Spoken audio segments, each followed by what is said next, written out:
જય ચહેરમાં ચહેરધામ ભરૂચ ચેનલમાં આપનું સ્વાગત છે. બધાને જય ચહેરમાં. ગઈકાલે આગલા વિડીયોની અંદર એક ભાઈની કોમેન્ટ હતી કે નખોદિયા ઘરનું ડેરું પૂજાય તો કઈ રીતે પૂજાય અને શું કુળદેવીની રજા લેવી પડે? તો હા, સૌપ્રથમ એ ભાઈની કોમેન્ટમાં નખોદિયું ડેરું કોઈ દિવસ હોય જ નહીં.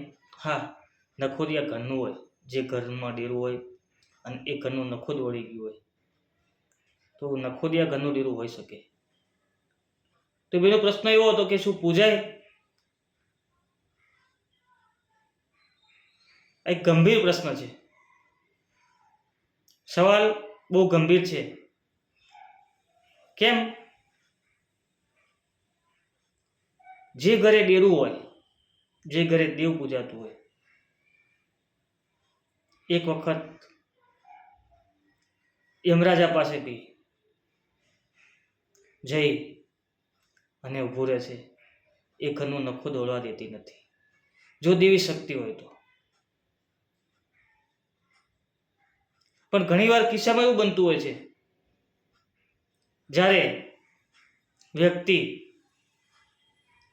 એ દેવ એટલું હઠીલું હોય છે, પાવરફુલ હોય છે, બહુ તાકાતવાન હોય છે, ત્યારે દેવના વેણમાં ના રહેતા હોય, અથવા એ દેવે જે કરવાનો ના પાડ્યો ત્યારે એવું કરતા હોય.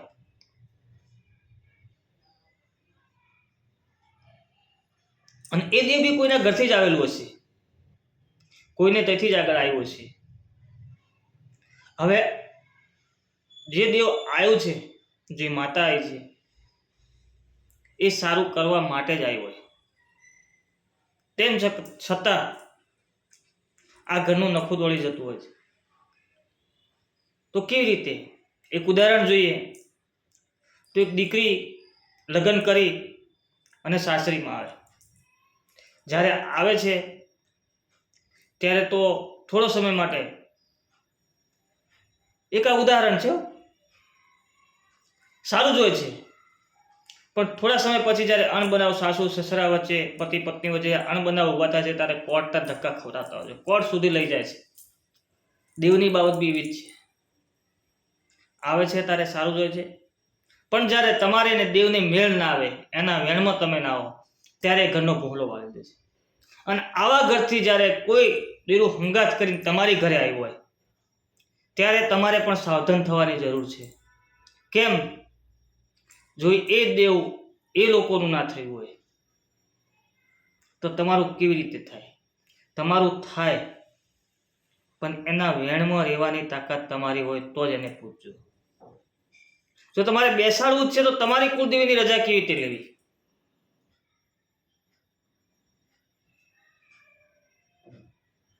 તો સૌ પ્રથમ તમારે કોઈ સારા ભુવાજી પાસે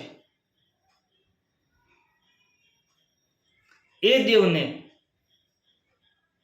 કલમમાં બાંધી, વેણમાં બાંધી, વેણમાં ઊભું રાખવું પડે. વેણમાં ઊભું રાખવું પડે. વેણમાં કેવી રીતે ઊભું રહે? આ એક પ્રશ્ન છે. દેવ વેણમાં કેવી રીતે ઊભું રહે? ત્યારે જે માતા ઢૂંઢવા માટે આવી હોય એની પાસે, અથવા જે ભુવાજી તમારી પૂછ કરી રહ્યા છે, એ દેવ પાસે કલમ માંગે છે કે જો માં તું ઊભી રહેતી હોય આ ઘરે આજીવન સારું સારું સારું સારું સારું, તો એક 32નું વેણ આપ કે 20નું વેણ આપ, અને આ વેણમાં તારે જય લગીન અમે કહીએ છીએ અમારી માતાની સાક્ષીમાં તારે ઊભું રહેવાનું છે. જ્યારે એ દેવ કલમ પૂરી કરે છે. અથવા એક એવું કામ હોય, સંસારિક હોય, સાર્વજનિક હોય,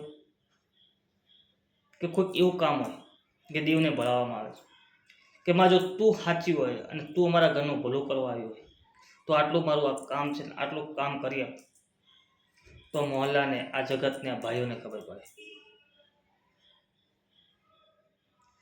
સૌપ્રથમ તો તમારો અને એ માતા વચ્ચેનો પ્રેમ હોવો જોઈએ. તમારા જે ઈષ્ટદેવ હોય, આ ઈષ્ટદેવ કહેવાય, તમારા બંને વચ્ચેનો પ્રેમ હોવો જોઈએ. અને જો પ્રેમ હોય તો જ તમે બેહાડજો. અને સૌપ્રથમ તો કુટુંબિક ભાઈઓની સહમતિ હોવી જોઈએ. જો તમારા બાપ દાદાનું ડેરું હોય તો તમારા 3 ભાઈ હોય કે 2 ભાઈ હોય, સૌની સહમતિ હોવી જોઈએ. એમાં ઘણીવાર એવું જ બનતું હોય છે સામાજિકમાં, 2 ભાઈ રાજી હોય ને 1 ભાઈ રાજી ના હોય દેવ બેસાડવામાં, અથવા 1 રાજી હોય 2 રાજી ના હોય. આવો ડખો સમય ચાલ્યા જ કરે, પણ સોલ્યુશન આવતું નથી. વિડીયો બહુ લાંબો થશે એટલે શોર્ટમાં વાત કરું તો સૌપ્રથમ તમારે તમારી કુળદેવી પાસે રજા લેવી જોઈએ.